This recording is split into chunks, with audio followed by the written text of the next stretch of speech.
the hosts of The View have once again found themselves at the center of controversy, this time for ridiculing Elon Musk's young son, X. In a recent episode, the panel discussed Musk's visit to the Oval Office, but their conversation quickly turned into laughter as they mocked the child's name. Yeah! So yesterday, Elon Musk took his son X to a press conference. I did not name the child. And I don't want to hear any more mess about our names, okay? Okay? Oh. Anywho, he took little X. Funny. And little Instagram. He doesn't own Instagram. He doesn't own Instagram. He just took little X with him to a press conference in the Oval Office to defend himself against critics. The online backlash was immediate, with many slamming Whoopi Goldberg and her co-hosts for targeting a child. The hypocrisy was striking, as these same hosts have frequently spoken out against bullying. Yet here they were, openly mocking a toddler's name on national television. Many viewers saw this as a new low for The View, with some calling the segment petty and mean-spirited. It appeared their disdain for Musk had now extended to his family, igniting an online firestorm.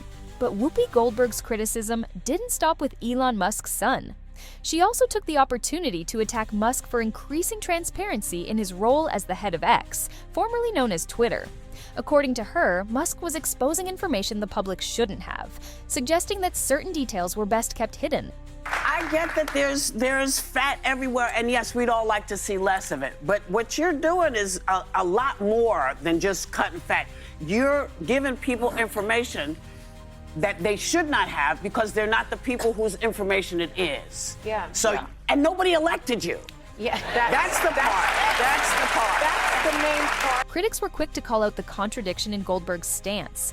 How could she champion truth and justice in some instances while simultaneously advocating for censorship? Musk's leadership at X has centered on exposing hidden truths, with many supporters arguing that transparency is essential in a democracy. Whoopi's remarks only intensified the debate over media bias and the selective outrage displayed by mainstream hosts. Social media erupted after Goldberg's comments, with many pointing out her blatant hypocrisy. Viewers were quick to highlight that The View has long supported anti-bullying campaigns and condemned the targeting of children. Yet, when it came to Musk's son, those same standards seemed to disappear. Critics accused Goldberg and her co-hosts of engaging in the very behavior they claim to oppose. Picking on a child is low, even for them, one Twitter user wrote. Others noted that Goldberg has previously emphasized the importance of respecting people's names and identities, so why was it acceptable to mock Musk's son? The backlash reinforced a broader criticism of mainstream media personalities, exposing how their moral stances often shift depending on who the target is. As the conversation on The View continued, Joy Behar attempted to fact-check Elon Musk over a claim he made regarding U.S. foreign aid spending.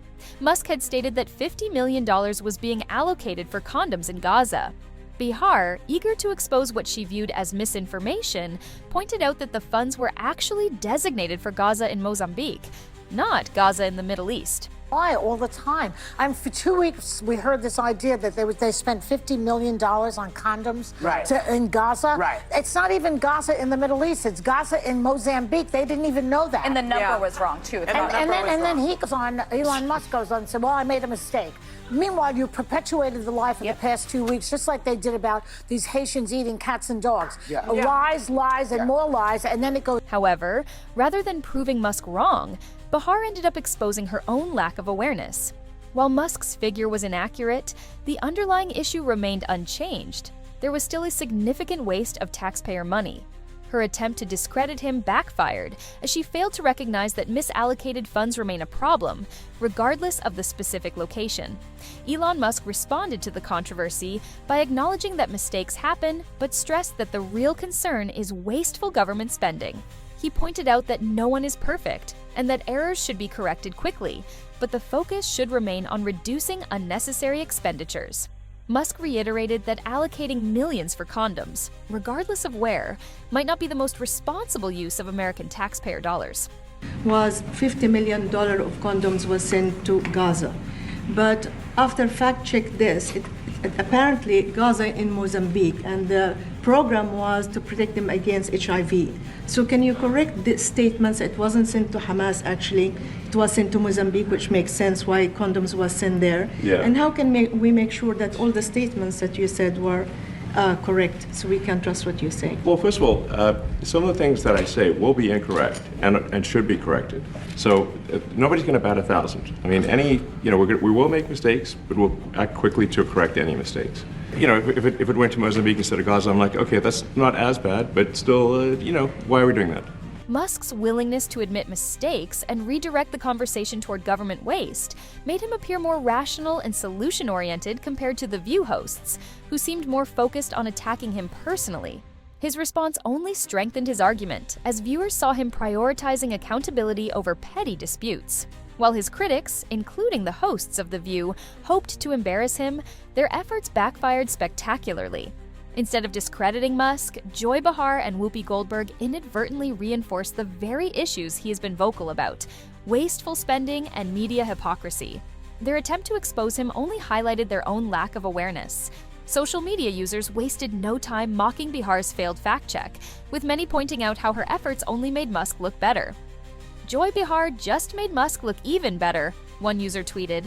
The entire exchange fueled the growing perception that mainstream media figures are more invested in discrediting those they dislike than engaging in meaningful discussions about real issues. Despite The View host's disapproval of Musk's transparency efforts, his work gained recognition from a key political figure, former President Donald Trump. During a separate event, Trump praised Musk for exposing government waste and uncovering potential corruption.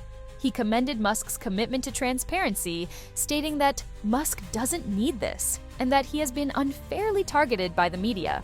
I went through a list of 200 expenditures that were made, and I found 3 that looked like they were reasonable. Okay, 3.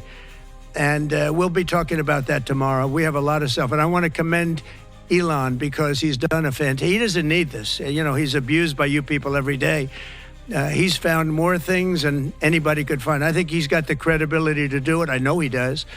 And it's his group of people. They started off with 12. I call them 12 geniuses. They started off with 12, and they went to 20 and 25, and now they're up to almost 100.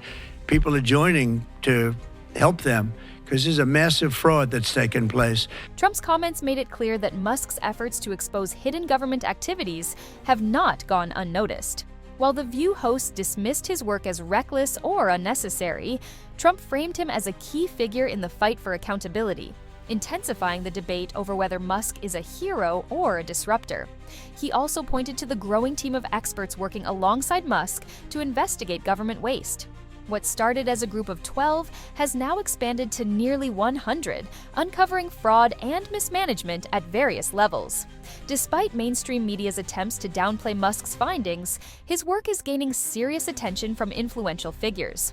Meanwhile, the backlash against The View was swift. Online commentators slammed the hosts for their double standards and political bias, with some even calling for a boycott of the show. Whether this controversy will have lasting consequences remains to be seen, but targeting Musk and his child may have alienated even more viewers. More importantly, the situation raises broader questions about media responsibility. Should talk show hosts be held accountable for their remarks? Is it ever acceptable to mock a child simply because of their parents' controversies? As more people turn to alternative news sources, mainstream platforms like The View may be losing their grip on public trust. Share your thoughts in the comments, and don't forget to like, share, and subscribe. See you in the next one.